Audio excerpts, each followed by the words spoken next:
I am really puzzled, guys. Is Nightmare Before Christmas a true Christmas movie? No, I think it's more of a Halloween movie. No, Tash. I think it's a Christmas movie. No, it's definitely a Halloween movie. It's Christmas. Halloween. Christmas. Halloween. Christmas. Halloween. Christmas. Halloween. Christmas. Halloween. Christmas. Halloween. Christmas. Halloween. Christmas. Halloween. Christmas. Okay. Wait. Let's let Tim decide. Fine.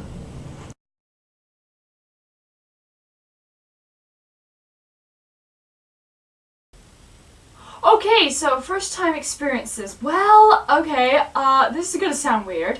I never grew up with a movie. I missed out completely. And, yeah, I became a Burton fan, obviously, after seeing Ever Since the Hands, and I was looking more and more of his movies. And, like, my friend, at school, she was like, wait, you're a Tim Burton fan and you've never seen Nightmare Before Christmas? And so, so she lent me the DVD, and I was like, oh my god, why didn't I never come across this? And yeah, it's really good. And yeah, so yeah, I just regret not seeing it during my childhood. But anyway, let's get to the review after some behind the scenes trivia. So, we're gonna now go to the trivia with Tash. Take it away. Originally, the poem is found on YouTube now. It's by Christopher Lee. Which, by the way, I would recommend seeing. It is awesome. Obviously, you have to see the rest of the film, but obviously that's like the main best bit. 150 heads were used for Jack Skellington, so the directors were a bit ahead of themselves. Oh, ha! Oh. Henry Slick, the director, also filmed James and the Giant Peach, which Tim produced with a cameo of Jack. Yeah, and James the Giant Peach is also a really good movie. It stays true to the Roald Dahl book, and even though it has Randy Newman songs, they're not that bad. There's a lot of rumours where Sally came from, but Tim said it was inspired by the love of stitching originally coming from Catwoman's costumes. Yes, and as you guys know, stitching has become a familiar theme in Tim Burton's films. Some have argued that they've seen it in Frankenweenie, a little bit of Corpse Bride with her, what was it? Her hand that kept popping up. Mars Attacks, Ever Since the Hands, and I think that was all I can think of. Embarrassing. You know, I'm actually thinking that this calls for another look at the art of Tim Burton. I'm getting used to picking this up. Okay, now, the Nightmare Before Christmas sketches, they're kind of scattered around here, so, but I'll like find a double page spread. Here we go. Here we go. These are mainly sketches. Oh my god! Sketches. Oh my god. Okay. Of Jack Skellington. Wow, I hope you can see it from here. But, yeah. I think it's worth bringing the book out and seeing the drawings because, let's face it, like, I know that there's an argument saying, is it a Tim Burton movie or is it a Henry Selick movie because Henry Selick actually directed it. But I think people, are arguing it's more of a Tim Burton movie. Because obvious reasons. And, well, his name's in the title. It's called Tim Burton's Nightmare Before Christmas, so I kind of think that gives him the edge. But I don't want people to forget that Henry Selick directed it, so I'm just putting it out there, and also see his other movies. He's a great lover of stop motion, and his movies like Coraline and James the Giant Peach, they're all very, very good, so I recommend that. But the fact that, you know, if it wasn't for Tim Burton, this film wouldn't have really existed. So, from the characters, the story, just, yeah, everything. It was pretty much his vision. I think he just didn't direct it because he was busy working on Batman Returns, so that's probably why. And obviously, as I go on, we learn that he's actually learned how to do two movies at the same time. Great. I give him credit for that. That's gonna be fucking hard. So anyway, the sketches are really, really worth seeing, and also the original poem that he wrote while working at Disney, and you can find it on YouTube, and it's narrated by the great Sir Christopher Lee, and he does a really good job of it, and yeah, I really love Tim's poetry. It's really good. You can tell he was inspired by Dr. Seuss from like the rhyming and the, you know, the rhythm and stuff. It's just really, really good. Yeah, like how can you not like that? Okay. Whew. So, this is... I don't know where to begin with this. I really don't, because everyone who has seen it, they have fallen in love with it, and I'm trying to work out what it is about it that everyone seems to love, and I think it came down to the fact that it's a very imaginative story. It's wonderful characters. I mean, the characters we all know and love.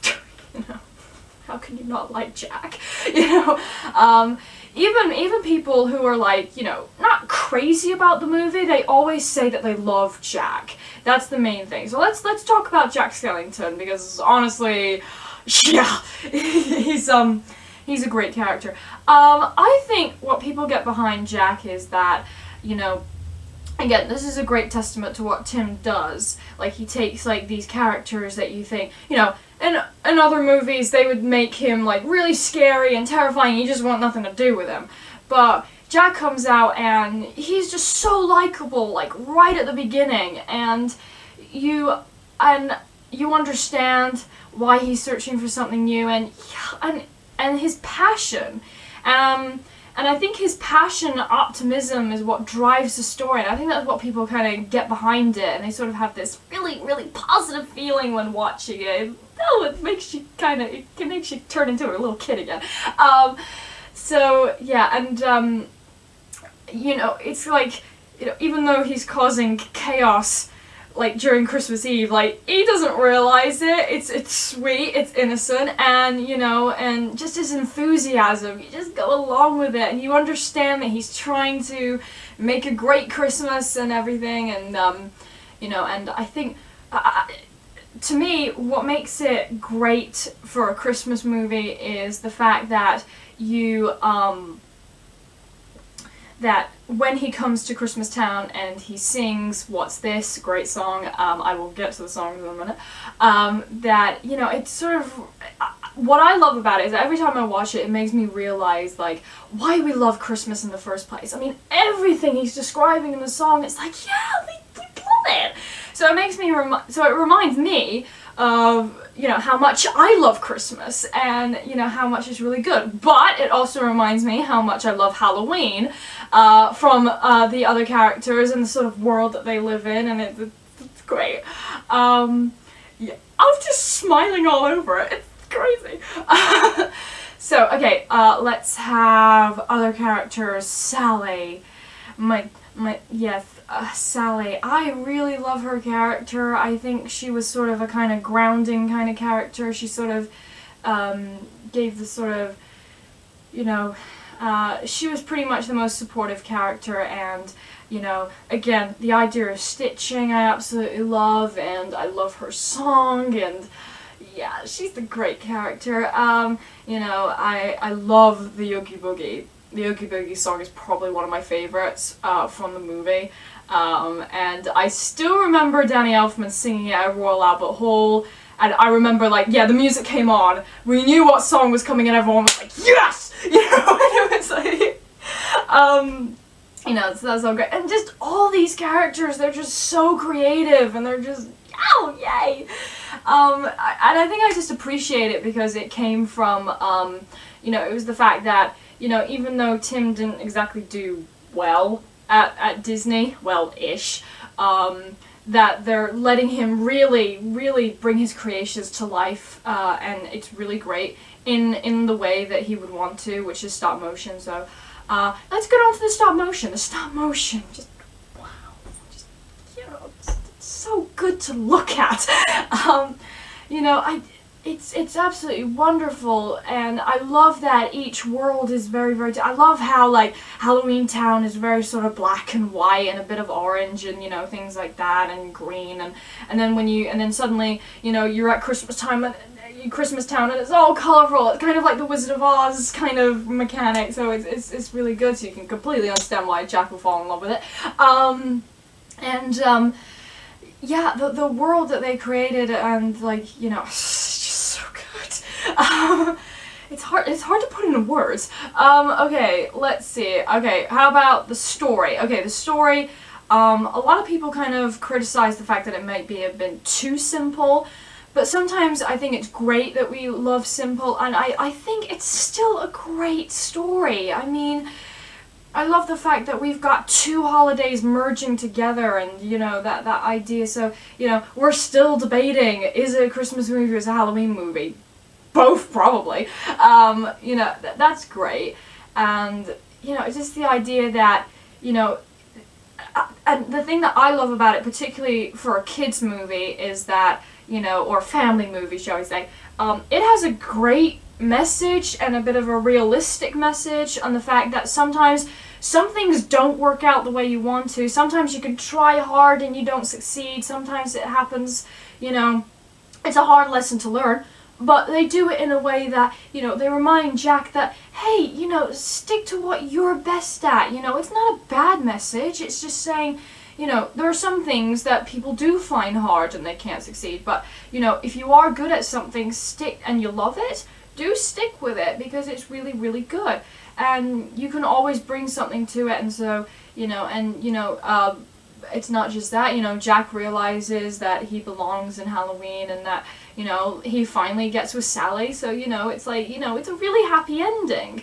Even though his Christmas didn't exactly work out and Christmas was saved, so everything sort of wrapped up, but there was that sort of, kind of, it's a hard lesson to learn, but they work it in really well where the audience doesn't feel bad about themselves, and that's really, really good. Okay, now, the music. Oh, wow. Okay, I remember Albert Hall, Nightmare Before Christmas was pretty much the last movie that they did the score from, and everyone just went mad. Everyone went mad. I think the other times that happened was, I think the people that got really enthusiastic was when Batman came on, Edward Scissorhands came on, and then finally Nightmare Before Christmas goes on. I was pretty much cheering for all of them, just me. But yeah, Nightmare Before Christmas, we went just mad. Not only that, probably because like Danny Elfman came out, and oh my god, it was so good. And yeah, the music, I don't know what it is. It's just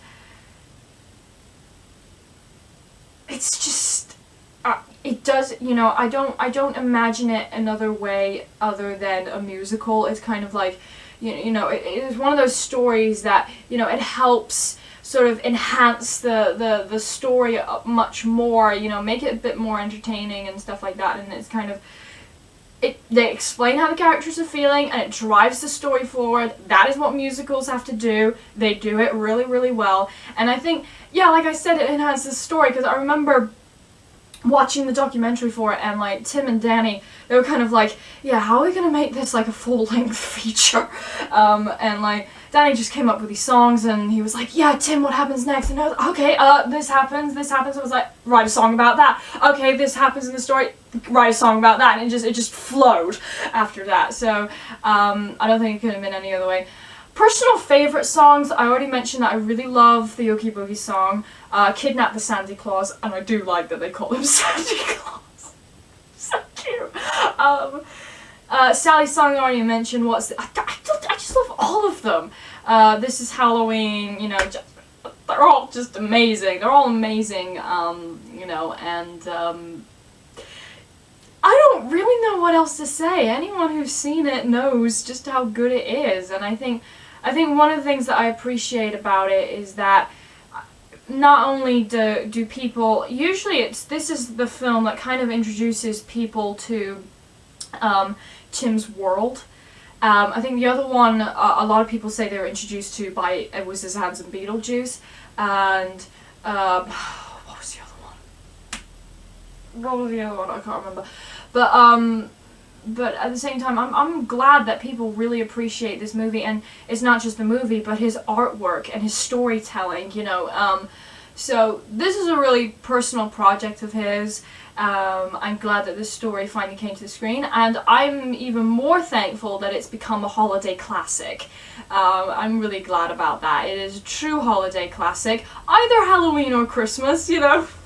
If you watch it both holidays, great, you know, watch it all the more. So yeah, that's my review. Well, it's hard to talk about Nightmare Before Christmas merchandise because there is like 1,000 things out there to do with it. I'll just show you what I have, which is not a lot, but you know, fair amount. Okay, so firstly, as you can see, my pajama shirt has Jack on it, and I don't know if you can see it, but underneath it has like Zero and his tombstone. Zero is also a great character, love him. Okay, so where should I start? I'll start with, okay, I have like 2 key rings. One is just one of Jack, and it's much like my Edward Scissorhands key ring, and it's really cute. And then I have another one with a coffin and Jack's inside. I really like that. Okay, I have a Jack mug. Always have my hot chocolate at Christmas. It's my traditional Christmas mug. With hot chocolate and marshmallows. Okay, where should I go? I have, of course, you saw it in the trivia, my Sally doll. Don't judge me, I still have it. And it's just so cute. You know, it's just so cute. I'm amazed I don't have a Jack one and a Zero one, because I've seen those around. This is my journal. This is pretty much where I keep most of my notes for my filmmaking. So yeah, this is pretty much my filmmaking book. So you know, so pretty much all my notes for these reviews are in here. So you know, and it's a really good one. I think, yeah, my friend got this for me at Hot Topic. Yeah, there's loads of stuff on Hot Topic, so check that out. Blah, blah, blah. Okay, right. I know that there is a children's book with illustrations and the actual poem. I haven't got that, surprisingly. But I ended up getting this book from the English translation from a Japanese version of the story. I have it in English, but it's more, it tells the story through comic books. So it's really cool, and obviously the illustrations are great, and yeah, it's really good. Okay, and then this is probably my newest edition. I recently got the film, the art, the vision of The Nightmare Before Christmas. This is a sort of like a visual companion, much like others that I'm going to mention, like Sweeney Todd and Alice in Wonderland, you know, that they're all there. So this is pretty much a lot of illustrations in here, a lot of talking about the characters, a lot about stop motion, so if you're interested in that, that's worth it. And then also, this isn't anything to do with, well it is, but on the DVD, I don't know if, well, I'm certain it would have it on the 2-disc one. I haven't got the 2-disc one.